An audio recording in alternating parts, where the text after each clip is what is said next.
Alhamdulillah, alhamdulillahi rabbil alameen, wassalatu wassalam ala rasulina Muhammad al-Amin, wa na'udhu billahi minash shaitanir rajim, bismillahir rahmanir rahim.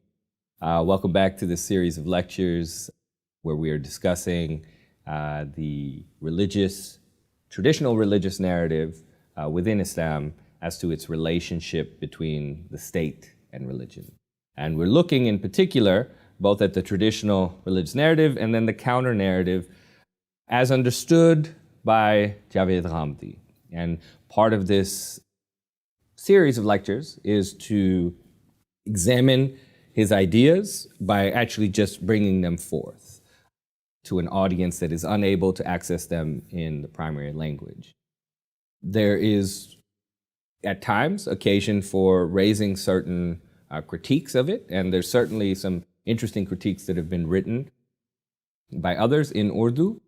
But the purpose of these sessions is, given our time constraints, to just present these ideas and sort of unpack them and explain them in order to make them a little more accessible to folks.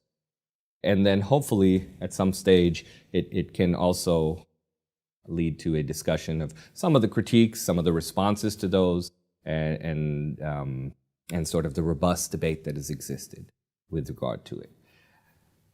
The idea of Islam and the state is obviously on people's minds within the Muslim world, outside of it as well, and has been for a long time.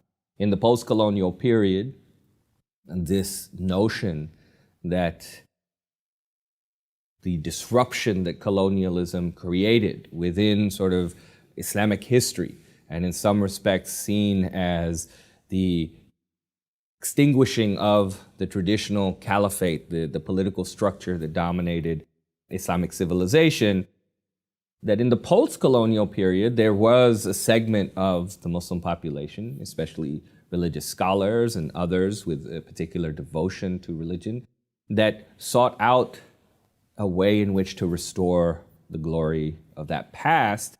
And the key avenue to doing that was that reconstituting of political power. And so part of this interest in Islam and the state then has also continued into the modern period as folks grapple with and try to figure out what precisely is the role of religion within a state that exists within a republic, that is modeled upon secular nation states, that have those secular nation states, particularly in Western nations, have come up with a particular division between religion and the state. In different ways. It manifests in the United States very differently than it does in Europe. And it's not a neat division. Clearly know this from a variety of laws that exist in the United States, which are certainly premised upon some religious basis. So there is piercing of that wall that supposedly divides religion and the state. But at the same time, there is a commitment to that division, to that secular sort of vision. And many would argue that it is baked into the idea of the nation state itself, and that same nation state then became adopted within the post-colonial Muslim world. And so this struggle of figuring out the role of Islam in that state is part of the history of the past century or so for Muslims and Islamic thinkers.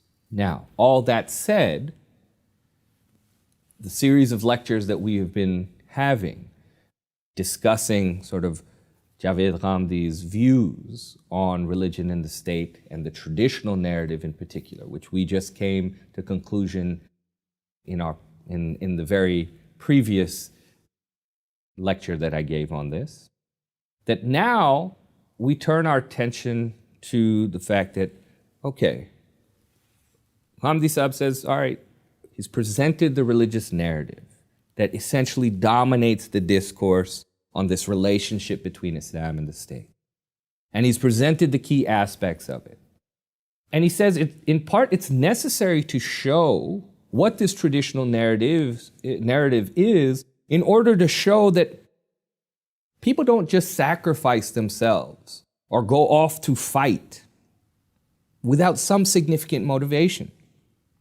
That Ghamidi Sahib recognizes that there are other circumstances that might serve to ignite the passions of people, right? And the fact that if certain things had not happened historically, if colonialism hadn't happened, if there were no foreign interventions, if Afghanistan wasn't in the state that it had been, when the Soviets came in, etc., if all those things, then yeah, maybe these passions would have remained subdued until some other historical event.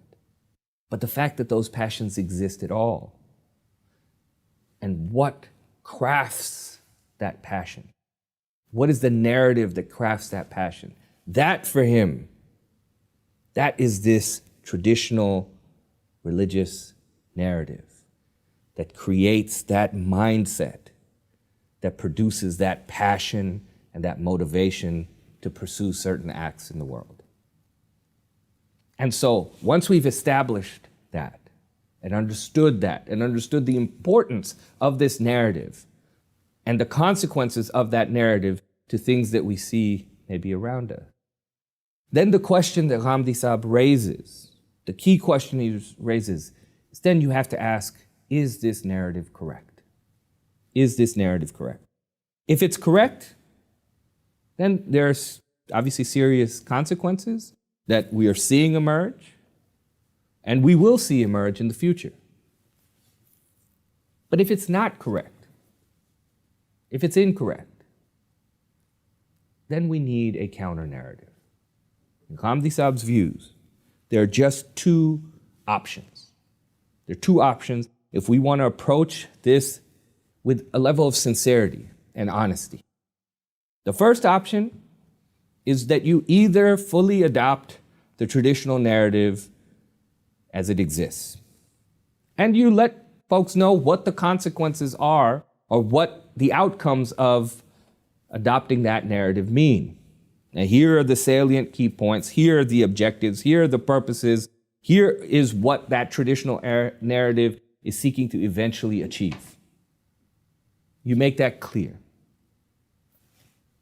You put your cards on the table and say, all right, this is the narrative that we're adopting. Or you offer what he says is a corrective. You offer a different narrative, and you present it with just as strong and just as detailed an argument as to why this counter-narrative is actually what Islam really requires with regard to the relationship between religion and the state.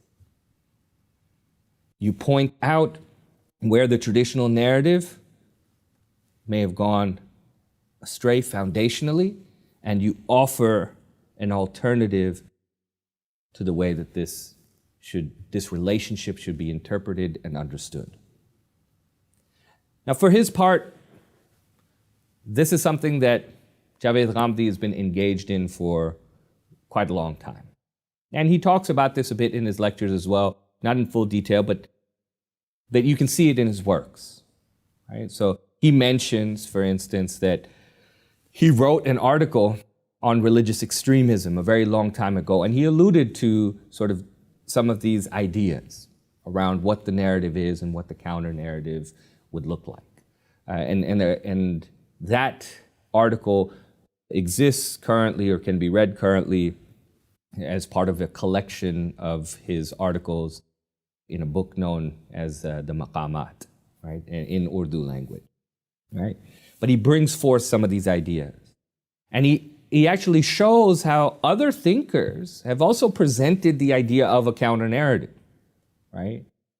And in some respects, when he wrote that article, he was trying to shine some light on that in order to popularize these sort of counter-ideas.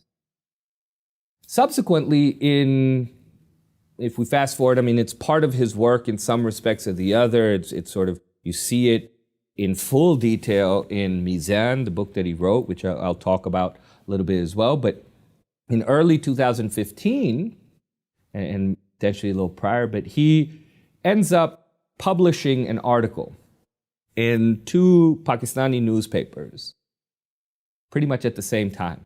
One in Urdu, in a newspaper called The Daily Jung, and another one in English in a newspaper called The News. And the title of the article is Islam and the State, a Counter-Narrative.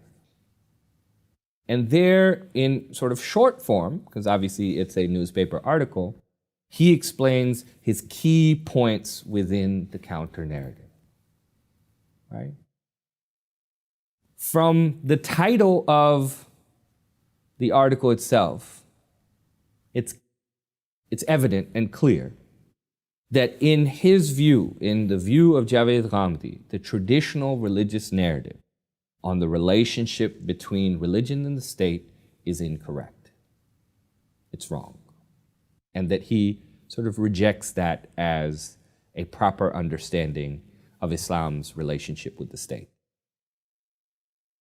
In response to that article, there were numerous sort of criticisms that were written in various newspapers, and then there were 4 subsequent articles that Ghamidi Sahib wrote that addressed these critiques. And in our lectures, we'll get to some of these as part of the discourse that took place when Ghamidi Sahib put together this series of about 16 lectures on the narrative and counter-narrative. So hopefully we'll get to those. Now, counter-narrative itself. How does it come about? What's its background? Just like with the traditional narrative, Ghamidi Sahib felt that it's important, if we're going to talk about the counter-narrative, that we get a sense of what its origin points are.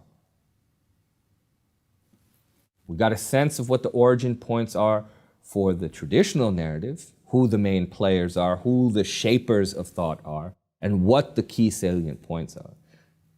We need to do the same thing with regard to the counter-narrative.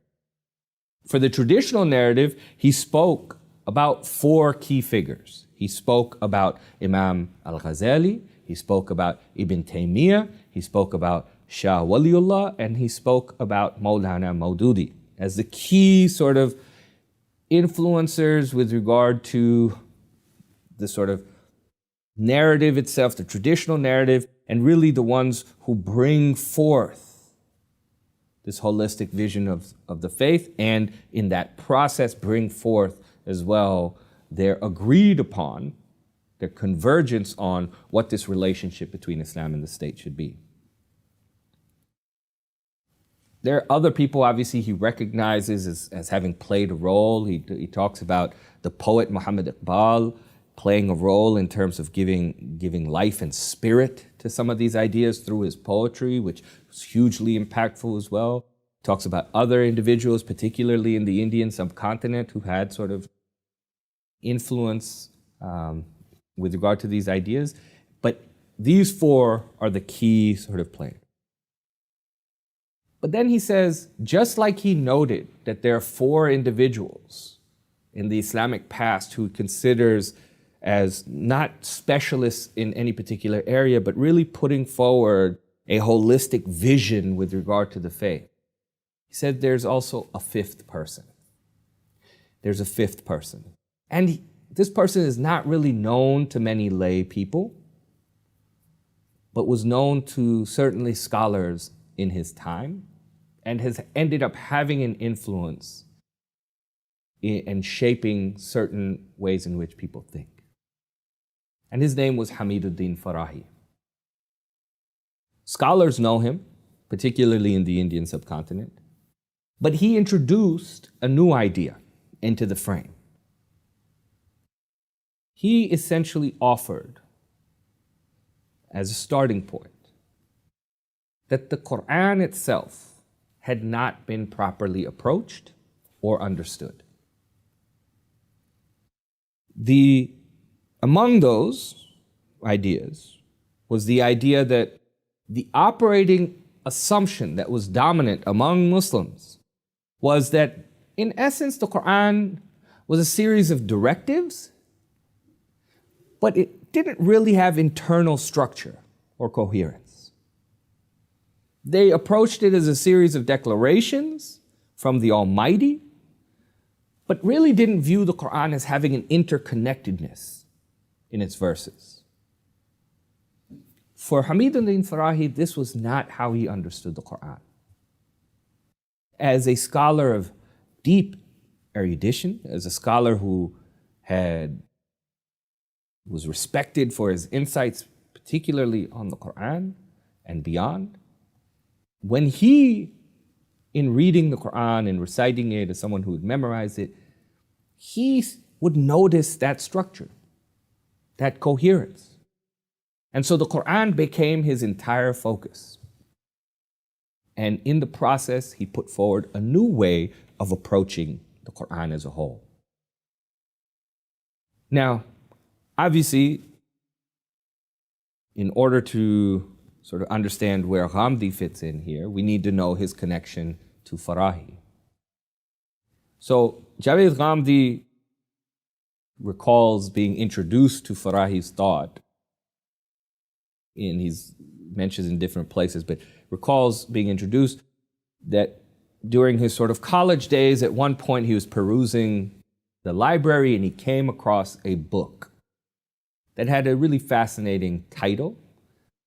And that title was Asalib al-Quran, right? Or Stylistics of the Quran, by someone named Hamiduddin Farahi, who he hadn't really heard of at that stage.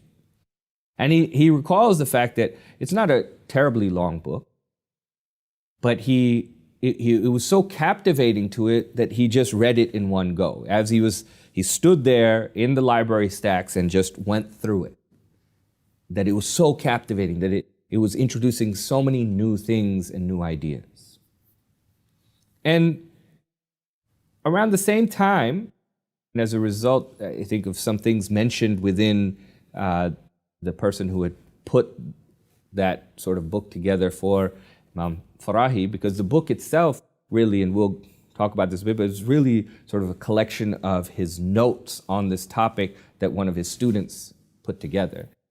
That in the process, in sort of the introductory areas, mentions someone by the name of Amin and Islahi. And so Ghamidi Sahib knew of Islahi, but at the time he was far more familiar with Maulana Maududi, who was also a teacher of his and who sort of kind of had this larger than life personality and said presence, scholarly presence. But in 1973, Ghamidi goes and meets Islahi for the first time. And it's a result of this book. And this book, what's in the book? Well, he says, Hamiduddin Farahi puts forward these fascinating features of the Quran's language and its stylistics. So not simply just the words, but the unique ways in which the Quran is putting these words together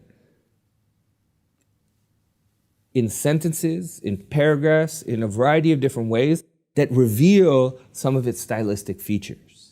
And those features then open up new avenues of meaning, right? That's why it's important. The stylistics of the Quran have an aesthetic purpose, certainly, right? But they also have a purpose for meaning, right? Purpose for meaning. And one of the consequences of this stylistics, because stylistics is the focus for Farahi. One of the consequences is revealing this nazm al-Quran, like the coherence, the internal coherence, the structure, internal structure of the Quran. That it is not just a series of directives and declarations with no interconnectedness, but that in elaborating the stylistics of the Quran, Farahi was able to reveal this coherence as one of those outcomes, right? And as a result, Ghamidi Sahib says that what that did, by kind of turning Ghamidi's view or like mindset towards the stylistics in this way, and to things like internal coherence, etc., many things that had remained unclear within the classical heritage, which of course Ghamidi was incredibly familiar with. He had been studying Islam for the vast majority of his life. He had gone through and read the major scholars in Islam. He had been engaged with, in his youth, with scholars going through the Dars-e-Nizami curriculum. He had then, which is the historic traditional curriculum in South Asia, he'd then been with Maududi Sahib. So there are a variety of places where he had been seeking and absorbing Islamic knowledge, and he was very familiar with that classical tradition. Right? But within that, now this exposure to the stylistics of Quran, there were certain things that had been unclear from within that tradition. That now Farahi's offering of this approach through language and stylistics of the Quran started opening certain doors of clarity, right? Of clarity. Questions that had been left unanswered started to find answers. And so for Ghamidi, in his view, this was and represents a historic breakthrough. It's an extraordinary work, but it's a historic breakthrough at the level, he says, of the type of visionary sort of contributions that have occurred by the major scholars mentioned. And he recognizes that, look, it is certainly the very beginnings of it, right? Certainly, Farahi, what Imam Hamiduddin Farahi did in his lifetime is the beginnings of it, and it's also something that's completely new. So it doesn't have the luxury of standing on the work of this classical tradition in the same way that, let's say, Imam Ghazali does.